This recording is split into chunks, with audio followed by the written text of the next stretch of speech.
Things is grim. Bill Perry, former Secretary of Defence, General Cartwright and many others are saying that we're closer to nuclear war now than we were at the height of the Cold War. Have I got water? Yes. The height of the Cold War. Why? Because we've all forgotten about it. You know, most of us are older. You know, look, how many young people are there? Hands up. Stand up, the young ones.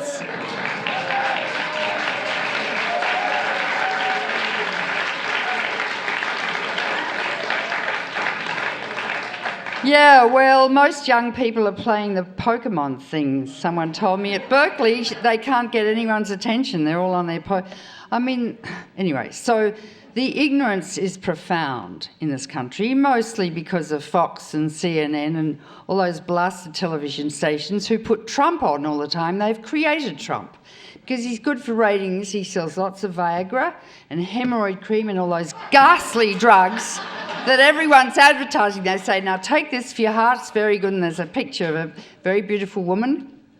And then they say the side effects are kidney damage, you know, prostate damage, liver damage. If you're depressed, don't take it.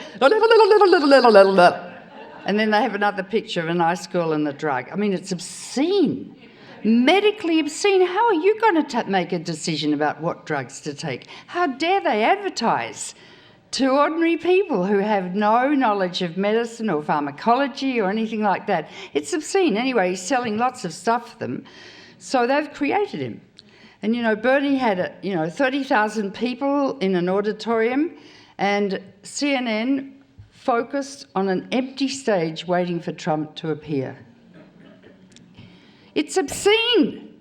This country's totally out to lunch in every single way.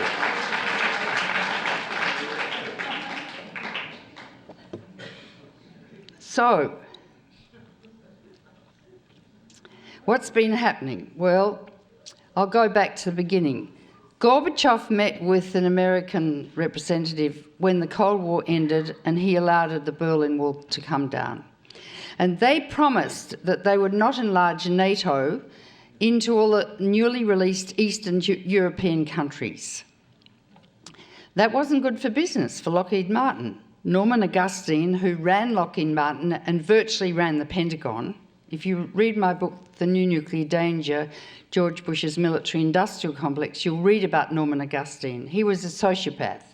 Brilliant, erudite, charming, with no moral conscience, like Rumsfeld, like Cheney, like many others. And they're the ones that rise to the top like cream because they're neurotic, they're very much driven, and same at Harvard and Berkeley and corporations and the government. So we're run, 1 in 25 people are psychopaths, but if you look at people in power, many are psychopaths. No, sociopaths. No moral conscience. Anyway, so offset Norman Augustine to all these little tiny newly liberated countries, Poland, Czechoslovakia and the like, and he said, do you want to become a democracy? Well, America isn't a democracy, you don't even vote. At home, Australia, voting is compulsory. We get fined $80 if we don't vote, and we're all registered to vote, and that's what you should be doing. It should be compulsory. You know, they've got all your addresses and everything. Why isn't it? So that the very rich stay in power. So you need a revolution of the people, for the people and by the people. Anyway, so off he went, but to join NATO, you had to pay $3 million or much more to arm. So therefore they had to buy weapons, and that was good for Lockheed Martin. And war is good for Lockheed Martin and Boeing and Northrop Grumman and Raytheon and all the other god-awful killing companies that you pay for with your tax dollars to the tune of $1 trillion a year. And you have no free healthcare, no free education. You're being screwed. I don't know why people are so sort of passive, you know. I suppose it's the television. You watch television and you go into an alpha for activity in the brain, and you get really almost anaesthetised. And all these messages come into you very fast, and you don't have time to think about it, but they register in your brain. So you walk into I'm tangentialising.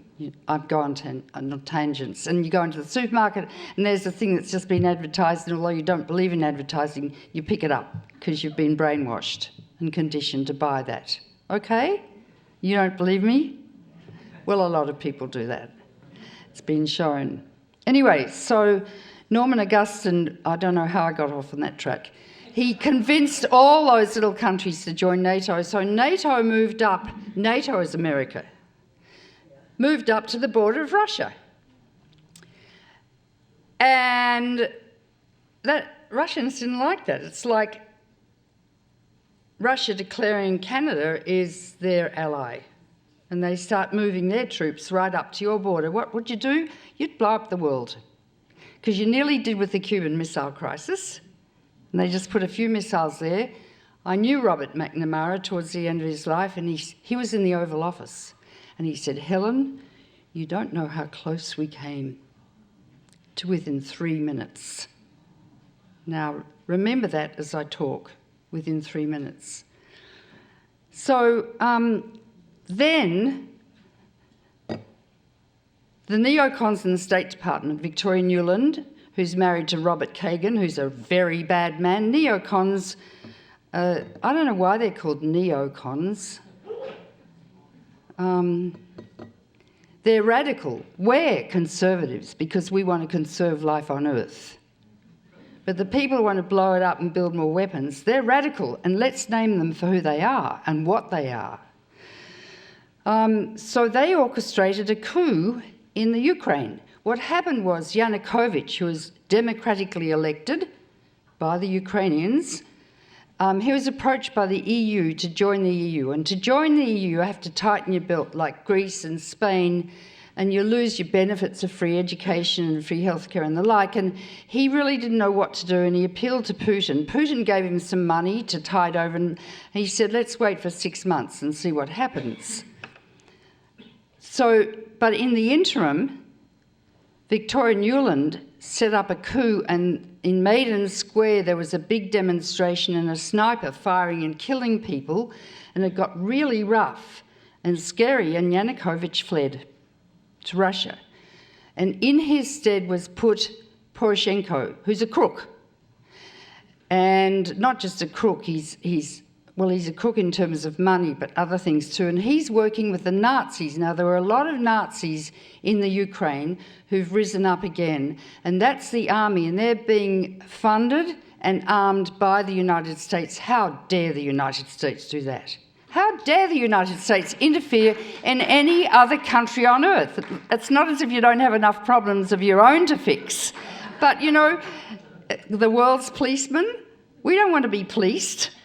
You've got bases in almost every country of the world, including many in my country. And my country's got no guts to stand up to you. I'm saying you in a generic way. And so he fled. Poroshenko got in. Now, the people on the eastern side of the Ukraine were very Russian, and they wanted to maintain their benefits, and they didn't like what was happening. So they stood up to these people. And so what's happening is Poroshenko's military are moving in, and they've killed a lot of people, and I can't remember exactly the number, but it's an awful lot of people. And so there's a war going on. And so Putin was obliged to kind of support those people. He did not invade. Then there was the Crimea. Now, the Crimea, they voted 96% to stay with Russia. 96%. And, you know, the Crimea has been part of Russia since Catherine the Great. And they've got a warm water port at Sebastopol there, and it's very important for Russia.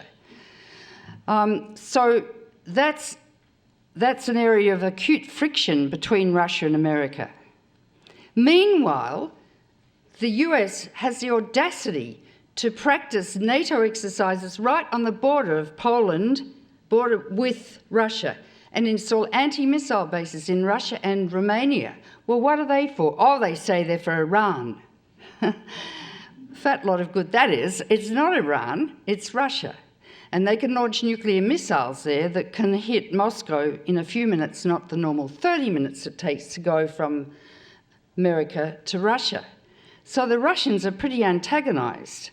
Then there's Syria, where Russia is supporting Assad, who is democratically elected. I know he's an awful man, but you don't go and kill a lot of people in a country and destroy their history in Aleppo and these wonderful ancient cities because you don't like the guy in charge. You know, a lot of people didn't like George W., but they didn't have the ability to come and, you know, kill you. But that's what's going on now. It's just hideous, hideous. And why is that happening? Because Russia has a warm water port in the Mediterranean, in Syria. And Julian Assange, you know, he's just been released by the Swedes.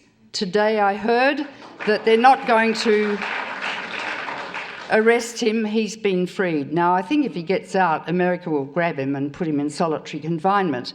But anyway, he was on a big screen at a big meeting we had in Sydney, Australia. And we were asking him questions for an hour. And I said, what did the emails show about America before they started funding these, quotes, rebels, ISIS and all the others, to go into Syria? And he said it was planned for about 5 years before it actually started to happen. So invading another country, well, there's oil there. And there's a big oil pipeline. And that's now being defended by these people who are working with the United States. That's another area of severe friction. Meanwhile, Russia and America own 93% of the 16,000 hydrogen bombs in the world. What about North Korea? Ooh, they could blow up a city. Only you and only Russia can destroy life on the planet. Evolution. So who are the real terrorists in the world? Russia and America. You've got over 1,000 hydrogen bombs on hair trigger alert in those missile silos. If you fly over Dakota, north and south, and Colorado, you can look down and see them. There are little roads going to a round circle, like a spider's web all around.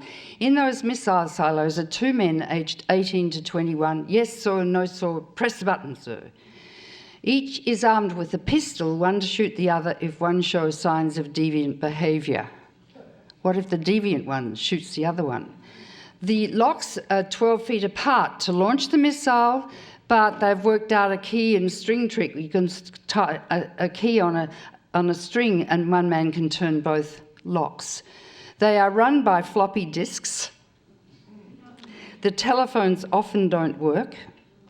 They get really bored down there. It's not very good to be one of the officers in the Air Force because there's no way to go upwards in the Air Force. 72 of them have been discharged for cheating or taking drugs.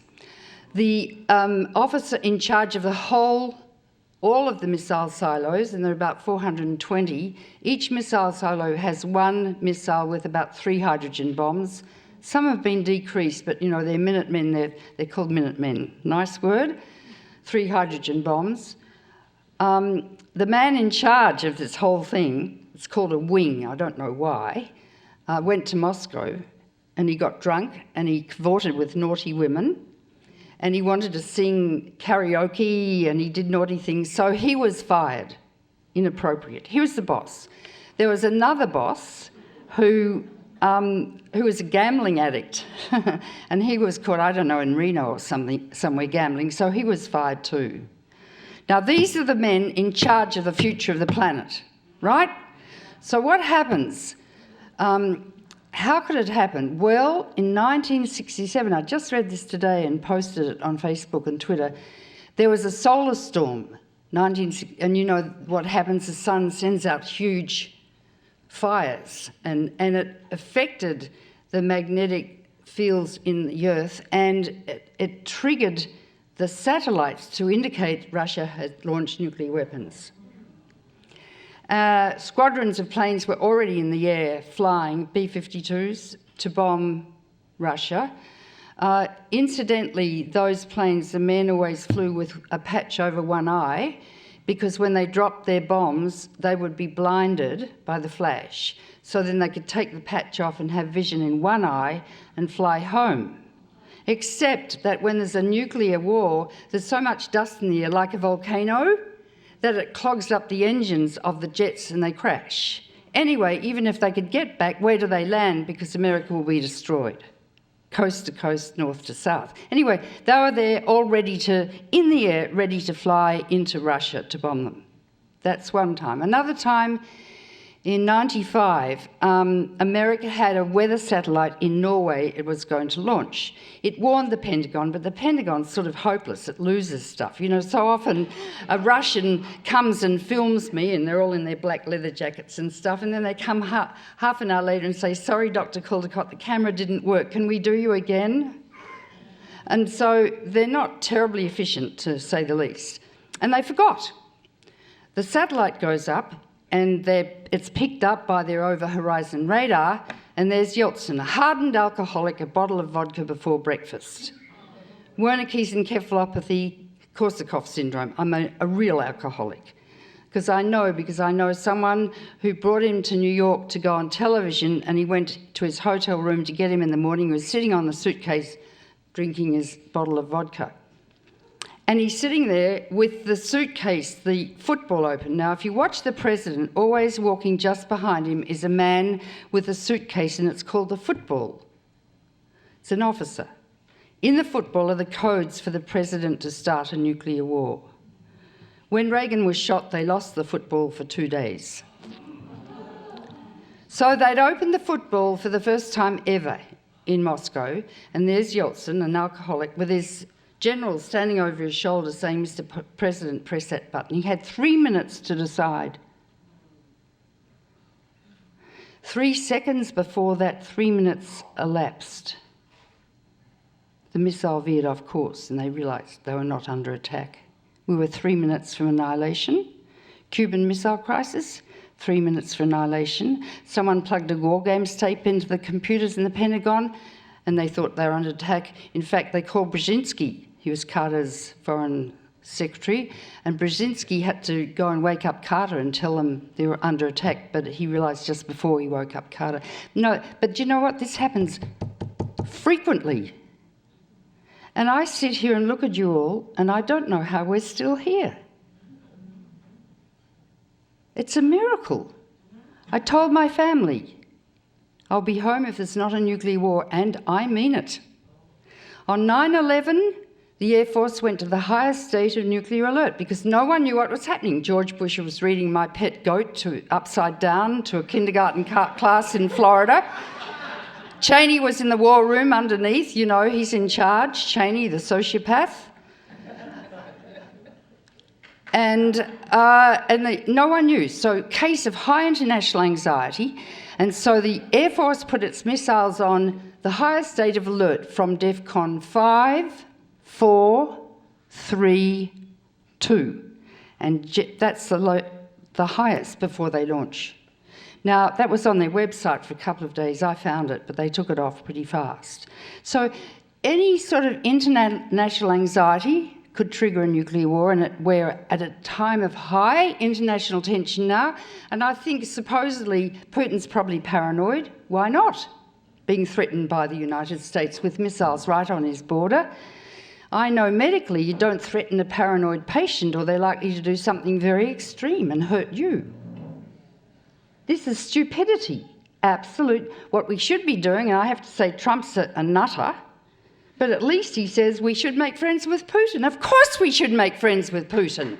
Of course we should. And Hillary compares him to Hitler. She's a nutter. She's very close to the neocons. In the State Department, she's married to the establishment. She's never seen a war she didn't like. She killed Gaddafi. She said, we came, and he died. I'm not quite sure. How dare she say that? They sodomised him with rifles up his anus. And now what's happened to Libya? It's destroyed. All the ancient tribes are all fighting, which is exactly what happened in Iraq. Saddam Hussein went to Princeton. When he was 21, he was recruited by the CIA. He was a CIA man in Iraq till he got under their skin a bit and started to say, you know, we might nationalise the oil fields or something. So then they invaded and killed him in a, what did they call it, a spider's hole or something. And now look what's happened to Iraq. And that awful guy, Brenner, who was in charge, went to Iraq and he dismissed all the officers and all the officials in the government who are Sunnis and put in Shias. Now, you know about Sunnis and Shias. They're at each other's throats, ancient animosities. I suppose like the animosities in Ireland between the Catholics and the Protestants. And so things fell into disrepair. I remember they were dropping wires, sort of nets, over the towns and villages to short all the electricity systems, so they had no electricity. They've bombed the hospitals, they've used depleted uranium, which lasts for, well, its half-life is 4.5 million years, that's uranium-238. Children being born in Basra, Fallujah, and the capital, what's the capital? Baghdad, with gross congenital anomalies, babies born with no brains, anencephaly. They've got a skull, and on the base of the skull is a nobbin of midbrain, so they cry and they cough and they suck. I've delivered such a baby, and they die within a week. Babies being born with no arms, no legs, or with their abdominal viscera exposed because the two muscles didn't fuse in the centre of their stomach. And there's a very high incidence of childhood cancer. I wrote an article for the New York Times about this about 10 years ago, and they said, we are unable to publish this. If you look at the literature of the Pentagon, they've known forever the dangers, medical dangers of uranium. It's totally well documented. We used to use it in medicine in our ignorance. So these men, Gaddafi and Hussein, tough though they were, like, who was the guy in Yugoslavia who died? Yeah, Tito. When he died, the whole thing fell apart because you need a tough person to keep these warring tribes under control. And America, in its stupidity, goes in and kills these guys, and the whole thing falls apart. Same thing's really happening in Syria. Now, where am I? So a nuclear war could start by a hacker. These young kids, aged 16, usually always boys, with very poor frontal lobe development. My grandson, I mean, he'd walk through with his mates, "Hi, Grams," he'd say, and you wouldn't know what they were up to. Smart. And I talked at the University of Minnesota recently, and there was a very good computer expert, and I said, well, why hasn't it happened yet? You know, a young kid hacking into the early warning system. He said, well, they just haven't worked out how to do it yet. There are over 1,000 hackers, real ones, into the Pentagon every day. So it could happen by hacker, by accident, as I've described, and there are many, by international tension, or, you know, say North Korea did set off a nuclear weapon, or say India and Pakistan started to do it because they're very much at war. That could set off the whole global nuclear war, like on 9/11. And what would happen? Well, let me tell you. America's official policy now is to fight and win a nuclear war. It hasn't changed, even under Obama, who is spineless. He's got no spine. He's a commander-in-chief. He has a bully pulpit. If it'd been like FDR, he would have inspired the Americans. He would have taught them and led them, and said to the Pentagon, no, because he would have taken you with him, like FDR did. And remember how everyone so loved him?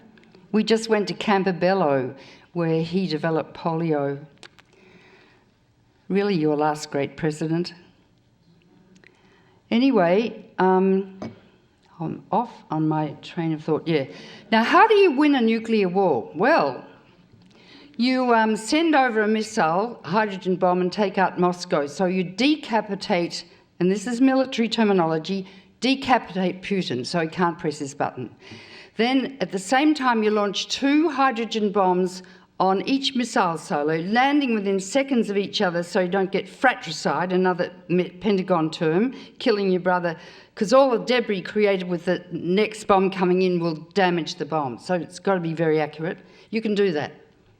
And then you've destroyed their missiles and you've won the nuclear war. It's Second World War thinking or First World War thinking. These guys are out to lunch. I mean, the male reptilian midbrain, you know, poisoned by testosterone. I mean, even a child will say, but Grandma, why? Because they're more intelligent than these men and women. So, but the Russians don't want to lose the nuclear war and lose their missiles. So they've dug a great big cave in the Ural Mountains with a missile called the Dead Hand. Now, I know the guy who orchestrated this and planned it. He's dead now, lovely man. And it goes up and it sends a message by radio to all the missiles in Russia to launch the missiles by computer control. So we're in the hands of nutters. Well, Trump said, well, we've got nuclear weapons, why can't we use them? I mean, it's an obvious question, isn't it? It's what a kindergarten kid would say. Some people say he's like a kindergarten kid in a way. And Hillary, I think... No, I shouldn't say that. I was going to say something bad. Well, I wonder if she's got an arenoblastoma on her ovary which secretes testosterone. No, that's a bit rude. That's a bit rude. Anyway, now how would it work? Now, you know, sometimes you're listening to NPR and you hear, woo, we're just testing the emergency broadcasting system. Well, this time, the weapons take half an hour to go from launch to land. And you know, it's some Russian weapons that are going to kill you. So you have to be friends with the Russians so they don't launch their missiles to kill you. It's just crazy. I mean, a kindergarten child would understand that. There are 12 hydrogen bombs targeted on New York as I speak, and the Russian bombs are big. Many times, orders of magnitude bigger than Hiroshima and Nagasaki. 12, well, I've targeted each airport. This is how they target. And the bridges and the tunnels and, you know, the major centres in Wall Street, 12. There are probably more targeted on Washington. Every town and city with a population of 50,000 or more is targeted with at least one hydrogen bomb. Same in Canada. And since the Cold War ended, America decided to target China too in its beneficence. And the whole of Europe's targeted: England, Canada, Australia, Japan.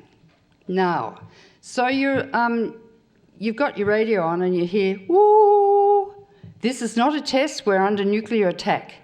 You will get about 5 minutes notice, if that. Because what happens is the satellites in the air pick up the sunshine on the missiles. The missiles are called buses, and their passengers are the hydrogen bombs. And through space it's called MIRVing, multiple independent re-entry vehicles. So they send up the missile, from the bus the passengers are released, flying separately, and their reflections are picked up by your satellites. And that radios back to the Strategic Air Command in Omaha, Nebraska, and I went there to speak to the chief in charge years ago, and there's a big gate over which says, "Peace is our profession," which is like that sign over Bilson. Is it? "Work is our something or other." Yeah, it's like that. He was ardently against the Russians and the communists, and he had missiles on every... Talk about missile envy, my book, which I wrote years ago. Well, they are. You know, you watch a missile, it's like an erection with two big balls of fire. It is. And the language they use in the military is missile erector, soft laydown, deep penetration, hard line and soft line, nuclear war with one big orgasmic wump. And they say that in front of women. with no sense of embarrassment at all.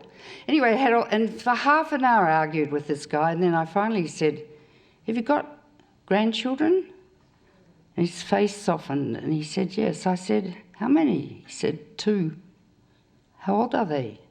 2 and 8 months. And I got him. It's like how Carter got Saddam and who was the, not Saddam, yeah, Arafat at the Camp David peace accords, because they showed pictures of their grandchildren. You have to get to where people live. So the missile takes, and the bombs, their passengers take half an hour to go from launch to land. Meanwhile, your satellites pick the attack up and the other side launches. So the whole thing's over in about an hour. They would say, run to the nearest fallout shelter. You won't know where one is, and no one's aware of this anymore anyway. The bomb will come in at 20 times the speed of sound, so you won't hear it, and land and explode with 10 or 20 times the heat inside the centre of the sun. E equals mc squared. The splitting of the atom changed everything, save man's mode of thinking. Thus we drift towards unparalleled catastrophe. Einstein. It will dig a hole 3/4 of a mile wide and 800 feet deep, and this is the epicentre. Lovely San Francisco. And all of us and the buildings and the earth below ejected into the mushroom cloud into the stratosphere. Out to about 5 miles, everyone is vaporised. In Hiroshima, a little boy was reaching up to catch a red dragonfly against the blue of the sky, and there was a blinding flash, and he disappeared. And if you go to Hiroshima in the museum, there's his shadow on the pavement. It's the first time man had ever developed a method to vaporise his fellow human beings. A woman was running holding a baby. She'd been converted into a charcoal statue. People were walking with skin just falling off their bodies, eyes melted as they looked at the bomb. You need to know this. Winds of 500 miles an hour suck people out of buildings, turning them to missiles travelling at 100 miles an hour. Pieces of glass travelling at 100 miles an hour decapitate people. There's a book about the effects of nuclear war put out by the Pentagon, and an equation how far a piece of glass travelling at 100 miles an hour penetrates human flesh. They've worked it all out. A firestorm of 3,000 square miles would then engulf this city, but don't forget it's not just one bomb, many, on San Francisco, and the whole area would be burnt. Everything. Even in the middle of winter up in Boston, everything burns. And then the fires would coalesce across the country because everything's targeted, and the country would burn coast to coast, north to south.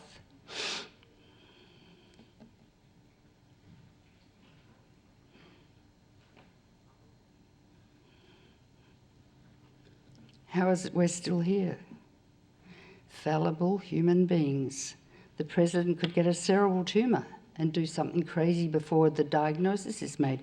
He could develop or put in acute psychosis. I've had patients who've been quite normal, went to a business meeting, came home at the end, and he was psychotic, chasing his wife around the house. I went to try and inject him with chlorpromazine, and he was chasing, and I was chasing him around the house with a syringe, trying to stick it into his buttock, and he was putting his hand up my skirt saying, "Bitch, bitch." He was psychotic, acute psychosis, and it can happen to anyone at any time. We are fallible. We make mistakes. We sometimes kill our patients because we make mistakes. But this is evolution. I've got a cottage garden outside my study, and I look at the flowers unfolding and the butterflies coming in turquoise, this colour, and the birds. Millions of years of evolution we hold in the palm of our hand. And what happens is, as everything burns, a huge cloud of black radioactive smoke is elevated into the stratosphere, circling the globe for 10 years, inducing a short ice age and a nuclear winter. Maybe the moss and the algae will survive. There's nothing else that is more important now than for every American, like they did in the 80s, to understand what I'm saying. The final epidemic. Are we an evolutionary aberrant? I once asked Carl Sagan, Carl, do you think there's any other life in the universe? And he thought for a long time. And he said no, and I said why? And he said because if any species had reached our stage of development, they would have destroyed themselves. You know, we're pretty primitive. I think it goes back to when we were troglodytes. I'm now writing a book called Why Men Kill and Why Women Let Them. Why are we so pathetic? 52% of us. And look at Congress, all these guys in ties, and ties is a symbol of you know what. Why are there monuments to men everywhere? You know, why is there in every square in Europe a killer on a horse? Why does Napoleon have a huge mausoleum in Paris when he killed thousands of people? Alexander the Great. Why do we glorify war? What is patriotism about? Nationalism. It's rhubarb, as we'd say in Australia. This is not the greatest country on earth. In fact, you're really going down the drain. American exceptionalism, you're good at killing. You've got 325,000 guns, right? Million. Oh, hell. And anyone can go nuts and shoot anyone, and you do background checks. Like fun, you do background. You know what happened in Australia? We had a massacre. 15 years ago, the Prime Minister said, all guns are now illegal. You've got a hand in your guns, and they chopped them all up. No guns. Why don't you do that? God damn the NRA. These guys are evil. They're criminals. They should be locked up in jail. They should. They're killers. And your money, 60 to 65 cents of every discretionary tax dollar goes to killing. Why do you put up with it? And you'll say, well, what can I do? Okay, so I'll tell you what I did. One person can save the planet. I came here in 78. I was an alien. And you go through security and they say, you a communist? I didn't know what a communist was, really. Anyway, so I go through and I was a woman and I was young and a rusty dog. Well, I was at Harvard. And almost everyone I spoke to said it's better to be dead than red. And I said, well, what about the pygmies in Africa? And they said they don't want to be communist either. And I thought, these people are actually psychotic. They were. So we organised Physicians for Social Responsibility, 23,000 doctors, and we got on television, and I had an agent in Hollywood who worked for me for free, who put me in Vogue and Life and Time and Family Home Circle and 60 Minutes and Good Morning America. First time I ever was on television was with Merv Griffin and Zsa Gabor, or Ava Gabor. And she had a sort of a dress, pink silk taffeta off the shoulders with a big frill and diamonds the size of pears hanging from her ears. And we were debating, and she said the Russians roll over children with tanks. And I thought, oh my God. And we went to a break, and I had a drink of water and spilled it straight down my shirt because I was so nervous. And then I came back and I said, you know, the children don't think they've got a future. And the audience started clapping. So I got in just under the wire. But it was very interesting. And through television, as your wonderful President Jefferson said, an informed democracy will behave in a responsible fashion. This country's totally uninformed. Totally uninformed. The kids don't know what the hell's going on. They know about global warming. And that's, you know, will we end with a whimper or a bang? More likely a bang, I think. More likely. So the media is determining the fate of the earth. Rupert Murdoch, who actually created my career when I stood up against the French test by publishing front-page editorials about me on the front of the Australian, the national newspaper. Then when I got into uranium, he turned against me because we all had to have 2 cars and chandeliers, you know. 3 swimming pools was important. So he's one of the most evil men in the world, if not the most evil. He broadcast to 2/3 of the world's population. We know about Roger Ailes and how he orchestrated it now, Fox and the like. So how do we get the American people to know? And we're all older. How many of you got grandchildren? Children? How many of you feel that your own life is sacred? That your sperm, out of millions, reached your egg that night?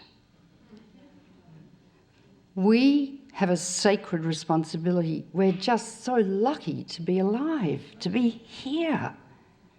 And with that evokes enormous responsibility. We hold life on earth. This dahlia in the palm of our hand. Now, you might think, well, you're too old and what can I do? Every morning, get up in the mirror and look in your eyes and decide what you're going to do today to save the planet.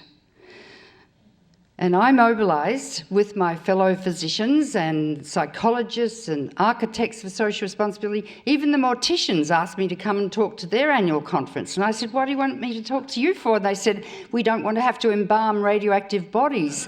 And I said, you'll be one yourself, you don't have to worry. But they passed a resolution against nuclear war. So in 5 years, we educated 80% of Americans to be opposed to the nuclear war concept. We had 1 million people in Central Park, the biggest rally ever in the history of this country. I spent 1.25 hours with Reagan in the White House, alone, holding his hand, trying to teach him about the medical and other effects of nuclear war. He knew nothing. He didn't know about Team B and Team A in the CIA, blue-green lasers. He really was almost totally ignorant. And so I'd just written my book, Missile Envy, and I was full of facts and figures, so I'd stop him and correct him. You know, when he got anxious, he'd get red cheeks. It's called a malar flush. So I'd have to hold his hand and reassure him. So I established a doctor-patient relationship with him. I thought I'd had no influence, but and I came out saying I thought the diagnosis was impending Alzheimer's, which was accurate. And then he started to say nuclear war must never be fought and can never be won. And then Gorbachev saw doctors on Soviet television talking about the medical effects of nuclear war. And then he allowed the Berlin Wall to come down, and the two men, Reagan and Gorbachev, met in Reykjavik. And I've just been to Reykjavik, but I went there years ago to address a big women's conference. And they met in a tiny little house, and it was all bare around with people with rifles around, surrounding the house. In one room was Reagan and Gorbachev. Next room sat Schultz and Shevardnadze. Upstairs was Richard Pearl, the Prince of Darkness, sitting on the lavatory, writing numbers on bits of lavatory paper, because the Russians came totally prepared with proposals. The Americans came with nothing. So Gorbachev would say something, and Reagan would then go and talk to Schultz, who'd run upstairs to Richard Pearl. And that's how it worked out. And downstairs, meanwhile, in the basement were the KGB, drinking their vodka, and one chucked a lighted match by accident into the waste paper basket. It caught fire. And the whole place nearly burnt down because of the KGB. Well, the Russians are alcoholics. You know, the soldiers used to drink the antifreeze liquid they put into their tanks. And what happened was that they nearly got there to agree to abolish nuclear weapons, and Reagan got hung up on his Star Wars. He was introduced to this by that wicked man, Edward Teller. There's a hot place in hell for Edward Teller. And Reagan imagined a sort of plastic yellow dome over America, and the missiles would come in and bounce off. And he was obstinate, and Gorbachev was obstinate. He should have said, OK, Reagan, have your Star Wars, because he knew it wouldn't work. Can't work, according to the laws of physics. But they got hung up on that.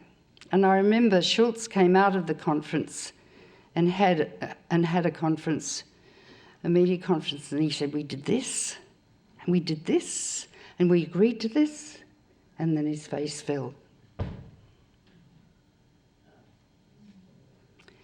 And then the Cold War ended and we were so exhausted. We lay back on our couch. They talked about peace dividend, but the Pentagon didn't get rid of their missiles. They need them for their masculinity.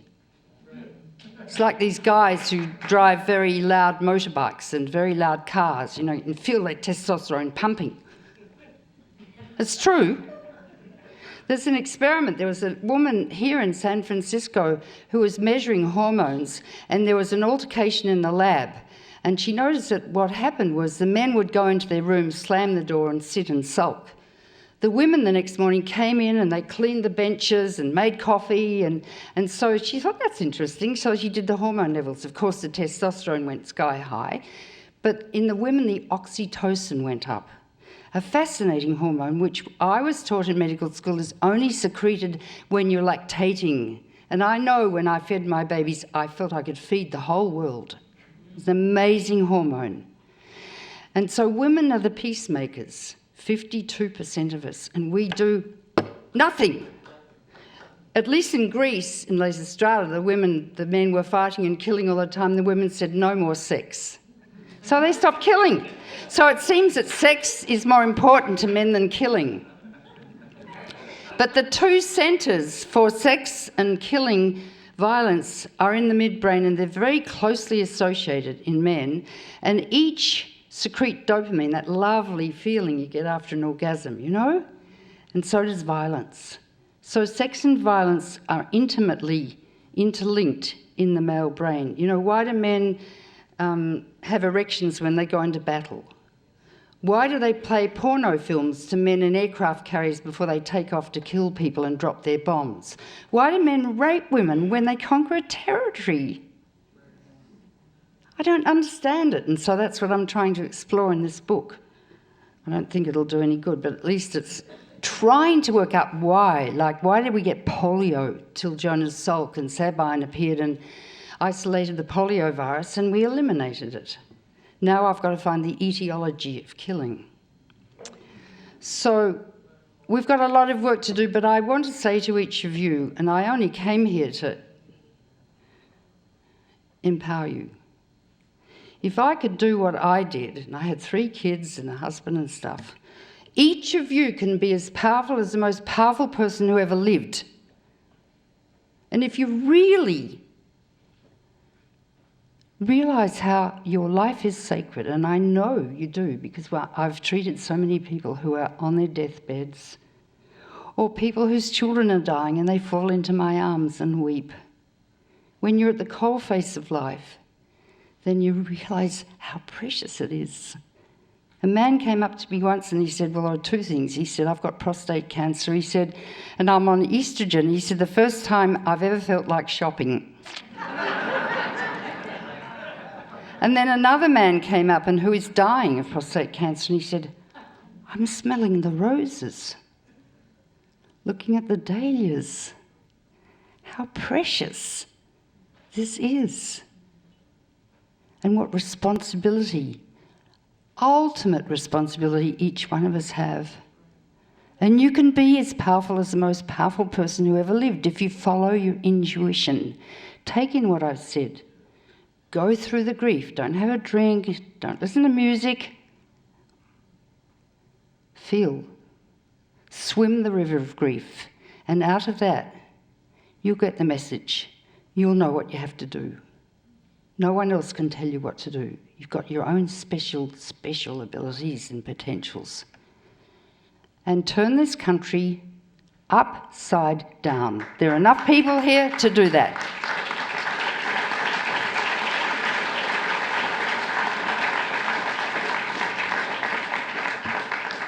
So, looks like I've finished, but I just would like to say thank you for coming.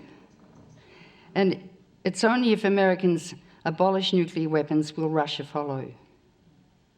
So you hold the evolution in the palm of your hand. It's your responsibility. Totally. Do it. Thank you.